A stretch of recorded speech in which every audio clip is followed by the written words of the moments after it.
While vote counting continues in Kingston, they are counting grievances on Long Island, where Hurricane Sandy laid bare the inadequacies of LIPA, the Long Island Power Authority, and one assemblyman wants to make sure that the people of Long Island are never again failed in this manner. So he's come up with a LIPA Customer Bill of Rights. Democrat Charles Lavine of Glen Cove, welcome to the Capitol Press Room. Thank you, Susan. Nice to be with you. It's actually just Lavine, but it's spelled kind of funny. So not I to apologize. And don't worry, and trust me, as someone in public life, I have been and will continue to be called much worse. Okay, I'm having trouble with my vowels today, my long eyes. But don't at worry, any rate, it's not your fault. My grandfather couldn't read or write. Okay. So, Assemblyman, were you surprised by some of the deficiencies that were uncovered during the storm by LIPA? Sadly not. We had suffered through tropical storms back in 2011 and Irene, and we essentially saw much of the same. However, the predicament of the people who live on Long Island was exacerbated by the fact that Sandy was so much more severe. But Sandy was, in so many ways, a replication of what we had seen back in 2011, only to a much greater scale. So you and are LIPA coming was, up with... Oh, I'm sorry, Susan. Go ahead.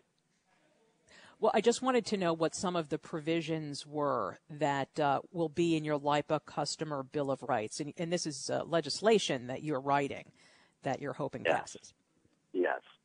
So what this bill, once it becomes law, and I do expect it will become law, will require is that LIPA ensure that there's a sufficient number of customer service representatives to deal with the public, either by telephone or by email, in order to communicate with its customers and take reports and provide restoration information.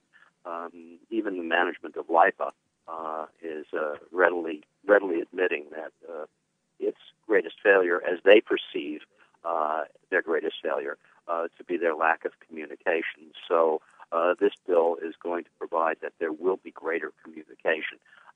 But communication itself was just the tip of the iceberg in terms of the deficiencies and the failures on the part of the Long Island Power Authority.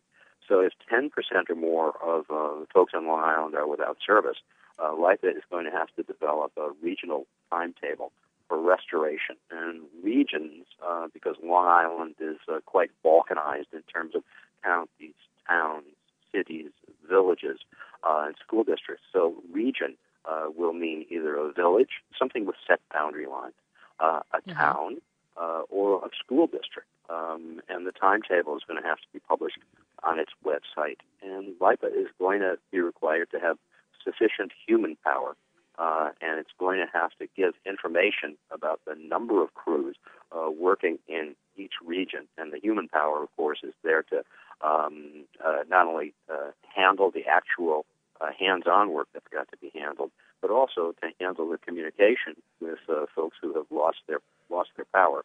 And LIPA is going to have to give information on the numbers of crews working in each particular region. It's going to have to be posted on its website and also disclosed over the phone to citizens who are able to get in touch with LIPA via telephone.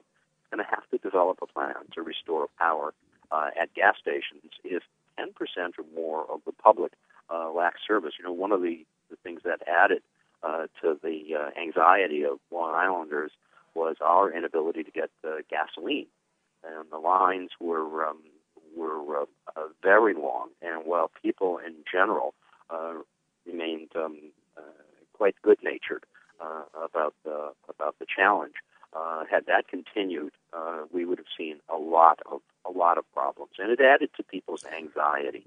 So LIPA is going to also have to establish an emergency management plan that's going to include making arrangements for bringing in additional and appropriate numbers of personnel, another of the problems that we faced during Sandy, and it's going to have to provide for the establishment of channels of communications with Can citizens. I ask a quick question? Of course, of course. The funding for the additional staffing, the upgraded communication system that is going to come from the ratepayers. How will that happen? When we talk about funding for LIPA, I think we have to consider not only the human power that's going to be required, and it's going to have to be compensated to handle these crises, and we fear that with climate change we are going to face more of these things in the future. But other factors that we're going to have to consider in order to have a rational discussion about funding are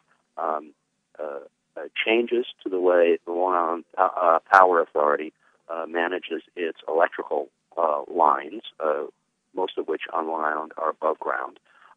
Changes in the way substations are what's called, and this is the term of art, hardened. In other words, protected and of sufficient strength so that they're going to be able to withstand storms. We are also going to have to talk about placing some of the electrical lines underground, but not island-wide, but in certain areas.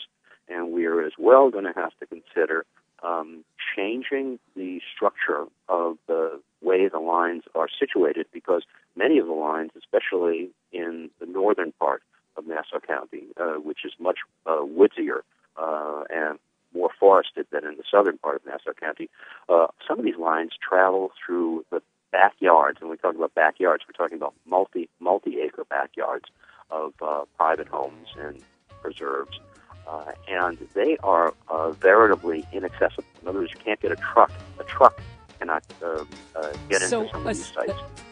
Assemblyman, we're out of time, but we want to thank you very much for joining us.